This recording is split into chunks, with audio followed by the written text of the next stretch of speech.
What's up, guys? It's Max giving you a review of... Max, go to sleep.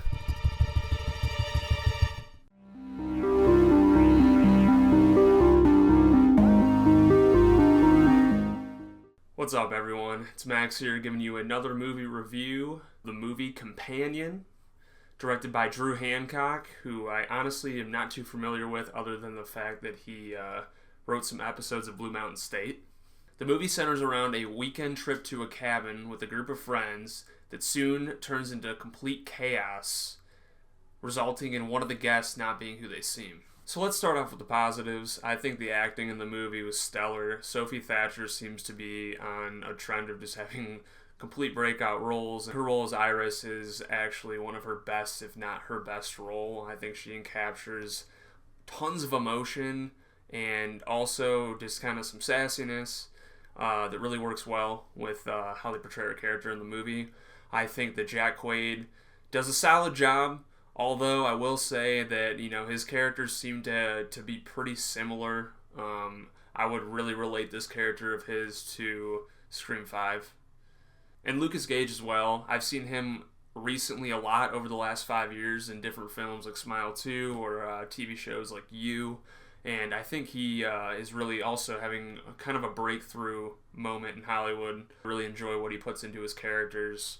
And this role is no exception. He just completely kills it. I was a little nervous coming into the film, just seeing the poster that involved Sophie Thatcher's character Iris being an AI robot. I thought that would kind of give away everything. It kind of bothered me a little bit. Just because I've been trying really hard not to watch trailers or not to see any photos or anything from movies, because it's just such a better experience going into the film blind. However, they reveal that her character is an AI robot relatively quickly within the movie, literally I think 22 minutes into the movie. And it really doesn't take away from the film at all. I think, if anything, it kind of expands upon the reasoning of why the other characters who are not AI are doing what they're doing. And it also kind of just showcases the theme really heavily through this of just kind of toxic relationships. And there's also a lot of signs within the beginning of the film leading up to the reveal of her being AI, that she is an AI robot. You could easily pick up on a few of them. For example, there's a line that Josh says to Iris, and it's actually said a few times in the movie leading up to that moment of, "Come on, Iris, you know you can't lie to me." Anytime you get a line like that or a little mannerism or this or that, you could just kind of see the expression on either Sophie's face or Josh's face or the other characters' faces that kind of gave away that, she's obviously a robot. I thought the way that Iris discovered more and more about her being a robot, besides the fact that Josh's character explains to her that she is a robot after that, she kills Suri, I thought it was cool that they used the tablet almost like a video game builder, where you could change the languages, the eye color, the voice recognition, the sounds of the voice, and just a bunch of different things, even down to the level of intelligence of the robot. I thought that was pretty crazy, and it definitely goes into the theme of how the manipulation, the toxicity within the dating scene.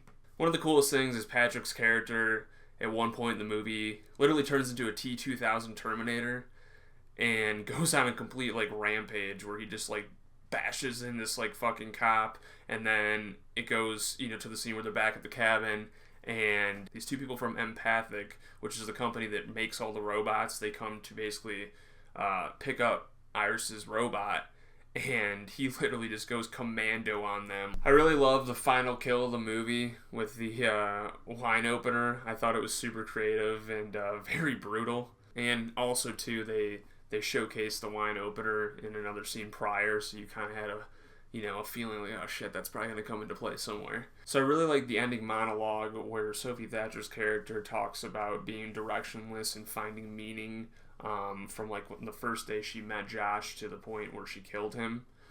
And it was crazy because she's describing this while she's literally, taking a shower, getting cleaned up. She's grabbing all the money from the safe that they were trying to steal, and essentially she drives off into the sunset like, nothing could bother her now. I feel like the comedy in the film didn't really hit for me. There was a few moments. For example, when Sophie's trying to get away, she kicks the window of the car, goes through the window, gets out, and at this point, she's pretty much shut down.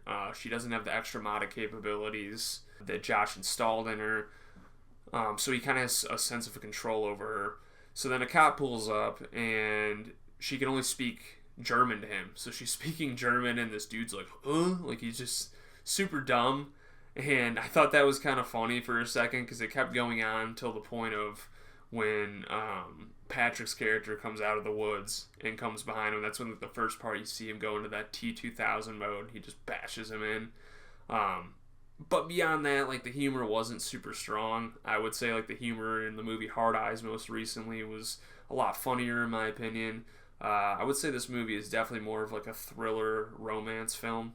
Also, too, the horror aspect of the movie, if you really thought there was going to be some sort of horror aspect, isn't really heavy at all. I mean, to be honest, there's literally one scene put chills down my spine, and that was towards the end of the movie when Iris's character is hiding like in a corner in the dark, and she's speaking to Josh's character in different languages and different vocal tones and stuff like that. It was very unsettling. It felt very creepy to me. The end of the movie when Josh was speaking to the empathic employees was very, like, not believable. It was very just stupid. Like, there was a couple giveaways too that, things weren't as they seemed, and I know they weren't cops, but it was just very, like, obvious that he's lying. Towards the end, when Iris's character is talking to Patrick's and is trying to break through to him that Josh is basically took control of him and that Eli was like his main lover, he finally breaks through to him. You kind of see these little flashback moments of him starting to kind of realize that he's been taken over by Josh, and I was really, really hoping that they would team up to go fuck up Josh and beat him up. And what does he do? He just sticks the fucking taser right in his mouth and kills himself, and it's just like, boop, you're gone. And I thought that was super stupid.